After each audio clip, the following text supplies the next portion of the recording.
I know Scottish poems, I know Scottish songs, I go to burn suppers, I like tartan. You know, what makes me not patriotic just because I don't want independence? In the run-up to the Scottish independence referendum in 2014, you're going to hear a lot of nonsense on both sides of the debate. You're going to see a lot of misinformation, a lot of fear-mongering and a lot of mudslung. You're going to get bombarded from both sides with statistics and numbers and bluster, and after a while you might start to find the whole thing a little bit wearing. Hey, maybe you're already sick of it. The problem is, though, that no matter how confusing or how boring it gets, it doesn't really change the fact that it's important. Actually, it's really important, and it'll likely be the most important decision you or I are going to make in our entire lifetime. So, how on earth are we supposed to know what's true and what's not? Well, it's funny you should ask that. Buckle up, people, this won't take long. It's very much the best of the best, the creme de la creme. Time wasters need not apply for the top 10 unionist myths debunked. At 10, it's one of the most dramatic arguments in the book, and one which at first glance seems almost entirely plausible. Have your documents at the ready, folks, for border controls between Scotland and England. I don't want my kids, when they cross into Scotland, to have to carry a passport. The No campaign would have us believe that this is an inevitability, but it's most definitely not. There are currently no passport controls between the UK and the Channel Islands and the Isle of Man, which are not only outside the UK, they're not even part of the EU. Which brings us neatly onto number 9. This one was vying for the top spot for a while before No campaigners started to go suspiciously quiet about it recently. That is the claim that an independent Scotland would not be granted access to the EU.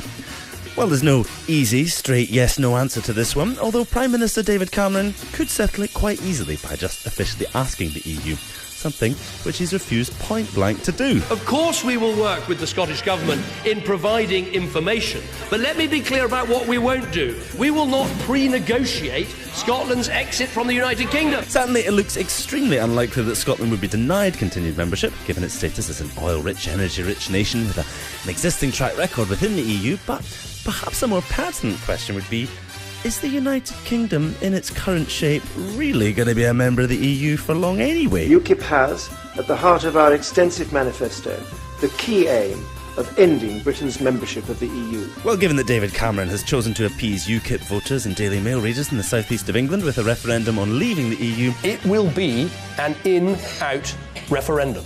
It seems more logical now to assume that the only way to safeguard Scotland's place within Europe is through independence.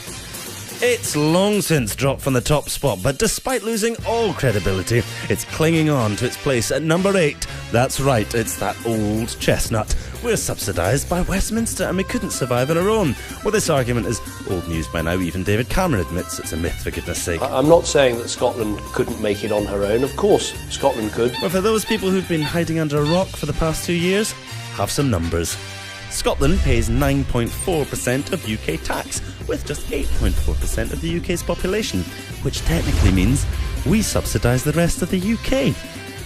And a report last year from the Centre of Economics and Business Research, which sounds fairly impressive, I mean it's got the word centre and economics in it, concluded that Scotland received no net subsidy. In at 7, it's the UK Armed Forces. Scotland would be defenceless and lose thousands of military jobs. Well, sure, we might not be able to send troops off to invade Middle Eastern countries in direct contravention of international law, but well, we never really wanted to do that anyway. I'm doing it because I think it's the right thing to do. Seriously though, Scotland's share of defence spending is about 3.5 billion a year, of which less than 2 billion is actually spent in Scotland. So, even if we kept up defence spending exactly as it is now, we'd end up with 1.5 billion extra to play with, which should be nice.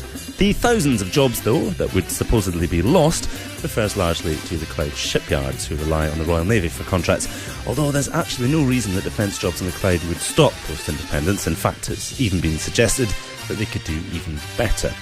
At 6, like a bolt from the blue, it's an appeal to our good neighbourliness. We would be dooming England to perpetual Tory rule.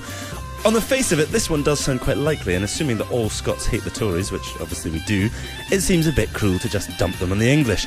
The thing is, though, we wouldn't. The idea that Scotland has any influence whatsoever over Westminster elections is a bit of a myth. Let's take a look.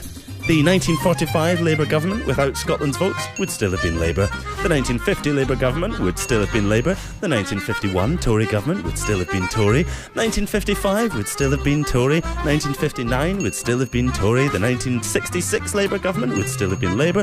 1970 would still have been Tory. 1974 would still have been Labour. The 1979, oh my god, it's Thatcher Tory government would still have been Tory. 1983 would still have been Tory. 1987 would still have been Tory. 1992 would still have been Tory. The 1997 landslide New Labour government would still have been New Labour. 2001 would still have been New Labour. And 2005, well, yeah, you guessed it. In fact, in 2010, Scotland voted exactly the same way that it did in 2005, and well, look what we ended up with.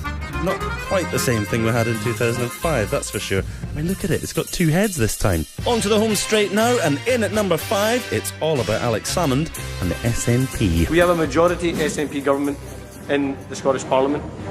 That is not a democratic place in the conventional sense. It is a dictatorship of one man sitting in Butte House. Yep, Alex Salmond is a bit like a dictator, and the SNP want to create a one-party state. In all fairness, this kind of chat is pretty common amongst opponents of popular politicians. We're just not that used to it in this country because we don't tend to get many popular politicians. Venezuelan President Hugo Chavez, for example, is maligned by his opponents as a dictator and a tyrant, despite being democratically elected to office no less than 4 times. I knew there were some dictators around the world. Hugo Chavez now admitting in a speech that went widely undocumented, by the way, that he chews cocoa. The guy's a maniac. I mean, he's a clown. He's a maniac. Would you invite Hitler to lunch? I mean, would you invite Charles Manson to sit down and tell you how to run his life? Likewise, Evo Morales, president of Bolivia, despite garnering over 64% of the popular vote. And if those examples are maybe a little bit too exotic, let's try something a wee bit more Western. I think we've all heard of this guy. A dictatorship? A power grab? Former Speaker of the House Newt Gingrich says President Obama is making the biggest power grab in American history and moving America towards a dictatorship. I think dictatorial is a strong word, but it may frighteningly be the right word. So basically, if you're popular and even favour just a tiny bit of change from the status quo, you'll get called a dictator by your opponents. Alex Salmond isn't a dictator, he's the democratically elected First Minister of Scotland. Love him or loathe him, you have to accept that he's currently the only leader in the whole of the UK with a democratic majority. Check it if you don't believe me. The SNP's ultimate purpose is independence, of course, but that doesn't mean that independence or the Yes campaign is all about the SNP. Far, far from it. It's just easier, if you're against it, to pretend that it's a political party than accepting that it's a movement. The most likely thing, of course, that would happen after independence would be a breaking up of the SNP into different groups who would no longer need to present a united front in support of independence. The same, of course, would go for SNP voters. And what about Alex Salmond? Well, having reached the absolute pinnacle of his career, having delivered his life's work, it would be pretty mental if he wanted to do anything other than retire, and who could blame him? So if anything, if you want to see an end to the SNP and Alex Salmond retiring from politics, it would be strange to vote anything other than yes. At 4, it sounds serious, is it? There's no way an independent Scotland could have survived the banking crisis. When our financial services and 2 of our banks got into very serious trouble, RBS and HBOS, it was the strength of the UK that actually saved the day. The cost of the 2008 RBS and HBOS bailout was 66 billion. Ouch! Scottish GDP in 2008 was only 145 billion. Oh, right. So of course we could have survived it. I say survive. Deal with it really easily would be more appropriate.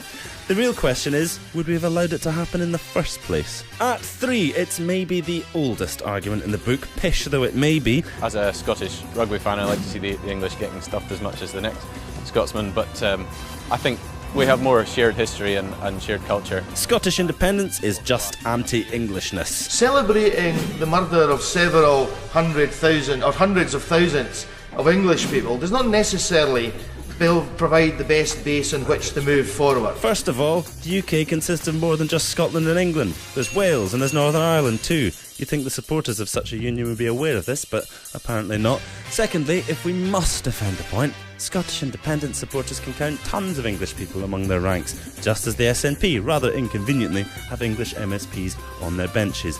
It's about democracy, not where you were born or what your accent is. It's about self-determination. And that's why the people who'll be voting in the referendum are the ones who live here. And who gives a hoot where they were born? Other than the no campaigners, obviously, they do actually seem to care. It always struck me as slightly strange that my husband, who is English, and has lived in Scotland for many years will get a vote on Scotland's future, whereas my sister, who is Scottish but lives in England and has done for a similar length of time, will not be able to vote. Closing in on the top spot at number 2, it's that old defeatist when all else fails line. There are too many unanswered questions in the debate over Scottish independence. There are lots and lots of questions. Unanswered questions. It actually poses far more questions than it answers. There's just too many unanswered questions. Well, given that most of those questions tend to be some variation on all the things in this video, perhaps the complaint should really be all of our scaremongering questions keep getting answered quite sensibly. If you're a no campaigner, that must be quite annoying. The thing is that everything that happens in the future is unknown, whether we're independent or not.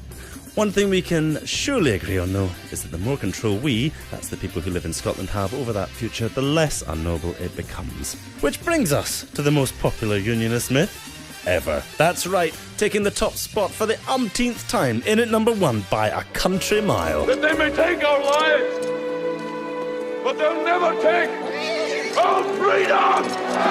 Yep, we are all a bunch of raving nationalists obsessed with Braveheart, Mel Gibson and the past. Actually, I think that's a clip from a different film. That's embarrassing. Ironically though, when it comes to nationalism, flag waving and patriotism, you need look no further than the No campaign. They never shut up about it. I'm Scottish and British. I'm proud to be Scottish. I'm very patriotic. What makes me not patriotic? Just because I don't want independence? I'm very patriotic, and it's because I'm patriotic that I don't want independence. If you like this video, please share it. Share it with a yes supporter, share it with a no supporter. It's fine, they're alright once you get to know them. Not Alistair Darling, obviously, he's weird, but some of them are alright. Like it, comment on it, watch it again. Most importantly though, stay informed and vote yes in 2014.